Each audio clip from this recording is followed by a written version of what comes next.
Borg, also known as Coach. I'm going to repeat that just in case I got cut off. This is Professor Bobby Borg, also known as Coach. And today what I'm going to do is I'm going to give you the complete marketing process. This is the system by which you can organize your thoughts around your release of maybe a record, around the release, or around your career, your music career in general. These are the steps that you need to take that's going to provide you with a little bit of organization so that all of this doesn't just feel like one big chaotic mess, okay? So the first step of the marketing process, number one, is a vision. You have to have a clear idea about where you're going so that you can map out the directions to get there. As simple as that sounds, you guys, this is absolutely huge. And this is what a lot of those gurus will speak to you about, particularly when they're talking about, getting 1 million streams and roadmap to 1 million streams and roadmaps to success and da-da-da-da-da-da-da. You think you're going to get some magical, mystical sauce, and what it boils down to is just, again, having a vision, knowing where it is that you want to go, where you want to go, being able to visualize that in your mind very, very clearly, okay? The second step, number two, is what's called opportunity.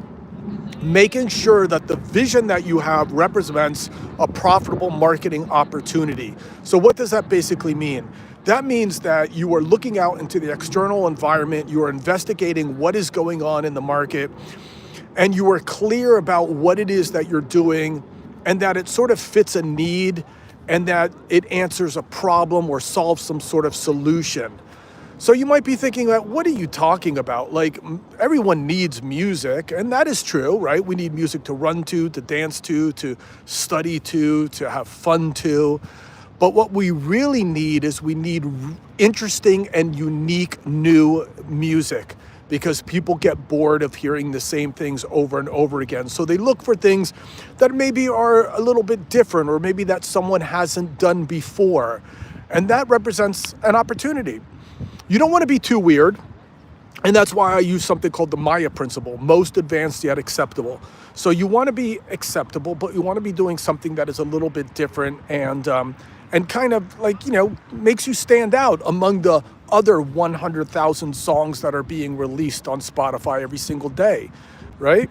So once you find that, then number three, you need to really understand your customers and the audience that you're going to be serving. You need to understand everything about their segmentation dimensions, their geographics, their psychographics, their demographics, their behavioral characteristics, so that you can talk their language, right? So don't take it for granted that you understand your audience. Study them, really kind of understand where it is they're coming from, so that you can communicate with them better, okay? Then number four, you need to look at your competition. We all have competition, right? Competition is defined as anybody that can take attention away from you.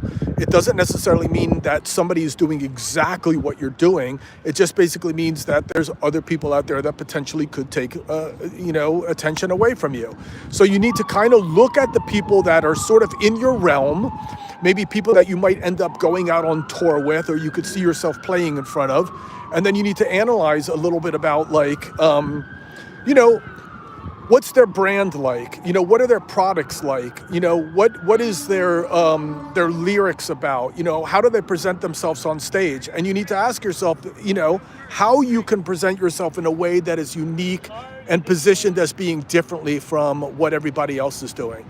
Okay, that is super, super, super, super, super important, because really, to be quite honest with you, I would say the number one principle to success. Sorry about that. Somebody tried to call me, you guys, and I hung up on them because I am live. And you guys could see I'm outside and there's lots of distractions. People are playing Frisbee and people are yelling and sirens and stuff are going by, but we're not going to let that stop us, right? So moving on, after competition, now you have to do what's called testing and feedback. So the next one is, next stage of the marketing process is testing and feedback. You need to kind of reach out to people, and you kind of need to get a gauge as to whether or not what you're doing is interesting to people. So you might, record some stuff, put it out there, test it, kind of feel it out, see how people are vibing with what you're doing. And that's very, very important, because obviously you don't want to sort of build it and then hope they come. You know, you kind of want to get a little bit of a gauge for like how people are feeling about things before you spend a lot of time and money into pursuing your project. All right, then you move on to the next stage, which is goal setting. And goal setting is really just the process of, you know, breaking down your long-term vision. So if I'm here and I want to go all the way over here, what do I need to do in the first 6 months? What do I need to do in the first year? What do I need to do in the first year and a half or 2 years? This is very, very important because it's chunking. It's taking something, a big thing, a project, and chunking it down into smaller pieces. It makes it more doable, okay? Now we need to create strategies to achieve those goals. And there's a lot of strategies to achieve the goals. The number one strategy is company branding and product branding. That is putting sort of a visual or a face to your product. It's putting, and to your company. It's putting a name, a logo, a slogan, maybe the way you dress. It's putting your personality. It's putting maybe the relationship that you have with your fans. In other words, you can even name your fans. You can create mascots. You can create this whole world around your company, meaning you, and also the products that you put out there. You can create a whole thing that creates a story and makes people fall in love kind of with what it is that you're doing, okay? Then after we have that, we have to kind of develop our products. We have to bring our brand to life now. So we need to make sure to have the right producers. We need to make sure to have the right musicians. We need to make sure to have the right recording studios. We need to make sure to have the right merchandising companies. We need to make sure to do everything right to bring our brand to life, okay? And we have to, of course, know how to monetize all of this too as well. So are we gonna have like a Patreon? You know, are we gonna have like special services or something that we offer the fans to make them feel closer to us, okay? All right, after that, then we have to talk about our distribution strategy. So that's our placement strategy. Where are we gonna put our records? Where are we gonna put our merch? Where are we gonna put our live performance sets? You know, where are we gonna put it so we can get in front of our audience? Okay, moving on, then you have to price it. What are we gonna price it? So there's not a whole lot of things that we could price today. When you put your stuff on Spotify, you just have to go with the flow. You know, when you play clubs, sometimes you might have to go with the flow. You know, but you could certainly put a price tag on your merchandise, on any other products that you create. Let's just say you sell vinyl, right? You could put a price tag on that. And there's certain pricing strategies that encourage people to buy. Like, so for example, you could do bundling, where you bundle different products together, and the sum of all the products sold together are at a lower price, but still priced in a way where you're actually going to still make a profit, obviously, but it's lower than if everyone bought it individually, so it entices them to buy it.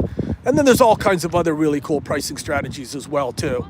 And then we need to talk about promotion. So promotion is the process of informing people about what it is that you do, getting them excited and interested in the product and services, and getting them to care, right?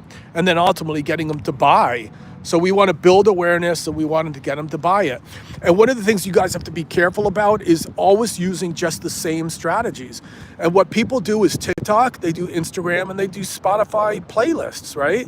There's so much more to that, you guys. I mean, definitely digital marketing is the staple, and that's what you should really spend a lot of time in. But there is so many other types of promotion out there. And, you know, with all my students, I see a trend in a lot of guerrilla street marketing stuff, stickering, you know, postering with QR codes. You know, there's just so many other things that you could do. You could even call your fans before your shows to remind them to come out. You know, all of these are offline types of marketing things that you should be thinking about as well. Okay, so there's publicity, there's advertising, there is the internet or online marketing, there is word of mouth marketing, there's guerrilla street marketing, there is direct marketing, there's sales promotions, there is face-to-face selling, there is radio promotions, and there's also sponsorships. There's 10 different forms of promotion that you guys could use. Very, very important. Another strategy then is measuring, understanding what is working and what is not working. You can't keep on doing the same things over and over again expecting different results, okay? Moving on, then we have to put it all on paper, because if it's not on paper, it's only vapor. You got to get it out of your brain and put it on paper so that it's a plan of attack that you could share it with your team. And then, you guys ready for the biggest strategy ever? You ready for this? Write this down. Execution. You know why, you guys? Because all of these strategies are not hard, but what's hard is executing them. Lifting a dumbbell, going jogging is not hard, right? It's doing it. Dieting is not hard. Just eat less calories, eat the right food. Is it hard? No. Doing it is. So just remember what I'm saying. Execution is everything. We could talk about all this shit, that you can do, but if you're not willing to execute it, if you can't pull it from your soul, from your heart, and you can't overcome all the BS and just do it, then nothing is going to help you. Okay? And then after execution, we just have to keep on learning, because marketing changes all the time.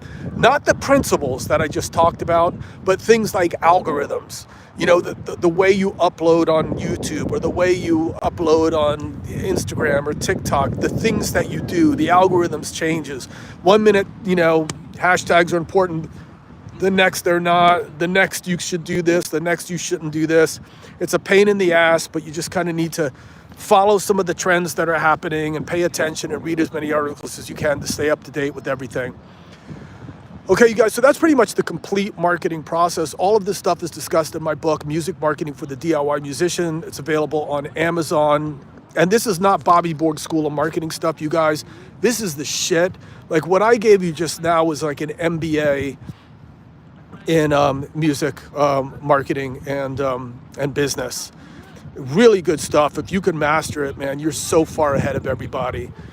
All right, you guys, so anyway, I'm just hanging out. It's a beautiful day in California, and people are playing Frisbee and walking their dogs and all kinds of shit, and I'm like sitting right in the middle, so I'm getting out of here before I get hit with a Frisbee or something. Always feel free to reach out to me. We got a couple people in the house watching right now. Who do we got? A Bossy, someone saying a Bossy, saying hi, Bobby. Let's see, we got a couple other people here. Happy birthday cake. All right. As usual, we have our cast of characters in the house. But anyway, I hope all you guys are well, and that's pretty much it. So reach out, youtube.com/Bobby Borg. Subscribe if you want to jump on the next live session. I always go live. So peace, love you guys, and later. Take care.